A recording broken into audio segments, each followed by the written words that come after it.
Hello बच्चों, let's read this question. The question says, यहाँ पे असर्शन दे रखी है।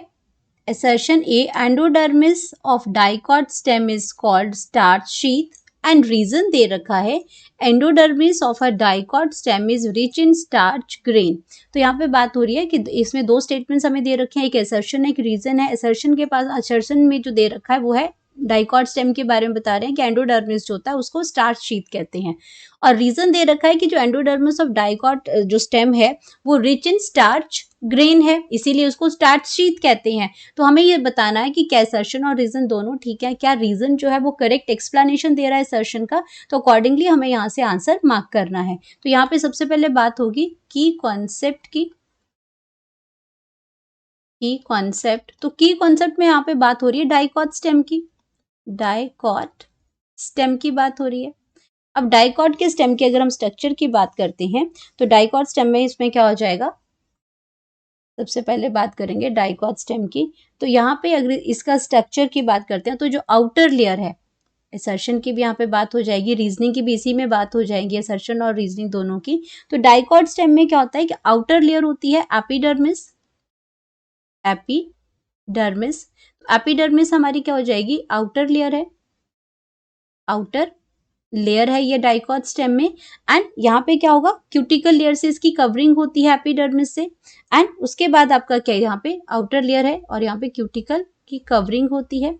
क्यूटिकल आपके क्या बियर्स करते हैं, क्यूटिकल की कवरिंग तो होगी। क्यूटिकल में क्या प्रेजेंट होता है, ट्राइकोम्स प्रेजेंट होते हैं, जो रूट जो स्टेम्स हेयर होते हैं, क्योंकि स्टेम है तो यहाँ पे आपके ट्राइकोम्स मिलेंगे, रूट हेयर्स नहीं मिलेंगे, आपके ट्राइकोम्स यहाँ पे मिलेंगे।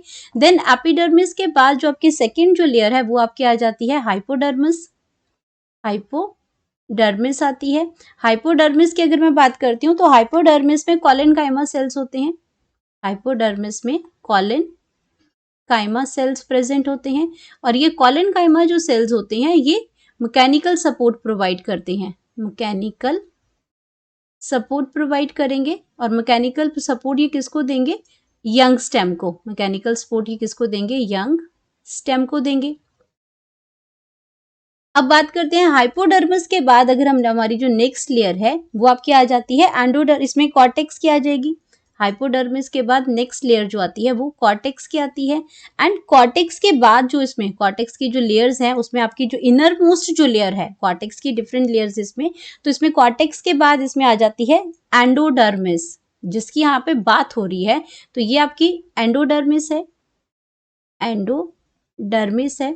और एंडोडर्मिस जो आपकी क्या है, इनर मोस्ट लेयर है। इनर मोस्ट लेयर है, इनर मोस्ट लेयर है। और इसके अंदर आपका क्या प्रेजेंट है, इसमें इस जो सेल्स की अगर हम बात करते हैं, इसमें ओवल शेप्ड सेल्स होते हैं। ओवल शेप्ड सेल्स प्रेजेंट होते हैं, और इन सेल्स के अंदर आपका क्या प्रेजेंट होता है, स्टार्च ग्रेन्स प्रेजेंट होते हैं। स्टार्च ग्रेन्स प्रेजेंट होते हैं। अब अगर ग्रेन्स प्रेजेंट है तो ग्रैनुलर हुआ, ये ग्रेन्स इसमें प्रेजेंट होते हैं। एंड ये स्टार्च ग्रेन की वजह से ही इसको क्या कहते हैं, एंडोडर्मिस को, इसको हम स्टार्ची शीथ भी कहते हैं। Endodermis is also called as endodermis, इसको हम इसमें स्टार्च शीथ कहते हैं, क्योंकि इसके अंदर स्टार्च के ग्रेन्स प्रेजेंट होते हैं। तो अगर अब असर्शन की बात करते हैं तो हमारी जो असर्शन है वो बिल्कुल करेक्ट है, क्योंकि इसमें क्या प्रेजेंट है, ये आपकी डाइकॉट स्टेम है, डाइकॉट स्टेम ऑफ इसमें एपिडर्मिस की। तो वहां पे प्रेजेंट होते हैं स्टार्च ग्रेन्स प्रेजेंट होते हैं, तो ये आपका बिल्कुल करेक्ट आ गया यहाँ पे।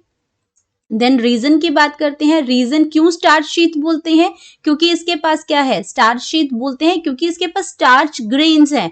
तो रीजन भी बिल्कुल सही यहाँ पे दे रखा है, तो और सही एक्सप्लेनेशन भी दे रखी है, क्योंकि इसीलिए स्टार्ची शीथ बोलते हैं क्योंकि इसके पास स्टार्च ग्रेन्स हैं जो कि ग्रैनुलर्स होते हैं, इसीलिए उसको ये इस शीथ का नाम दिया गया है। तो यहाँ पे अगर मैं बात करती हूँ कि हमारे पास क्या हो गया, असर्शन भी ट्रू है, रीजन भी ट्रू है, और जो आपका आर जो है वो करेक्ट एक्सप्लेनेशन ऑफ ए भी दे रहा है। तो हमारे पास करेक्ट ऑप्शन आ जाएगी, करेक्ट ऑप्शन वो आ जाएगी ए, जिसमें ए भी ट्रू, ए भी और आर भी दोनों ट्रू है और आर जो है वो करेक्ट एक्सप्लेनेशन भी दे रहा है। अब बाकी ऑप्शंस हमारी गलत हो जाएंगी क्योंकि ए और आर तो ट्रू बता रखा है इसमें, लेकिन इसमें करेक्ट एक्सप्लेनेशन नहीं बताई है। यहाँ पे आपका आर फॉल्स है, ये भी गलत है। इसमें ए फॉल्स है, ये भी आपका गलत है। इसमें दोनों ही फॉल्स है, ये भी गलत है। तो करेक्ट ऑप्शन हमारे पास आ जाएगी a. Hope you understood it well. Best of luck.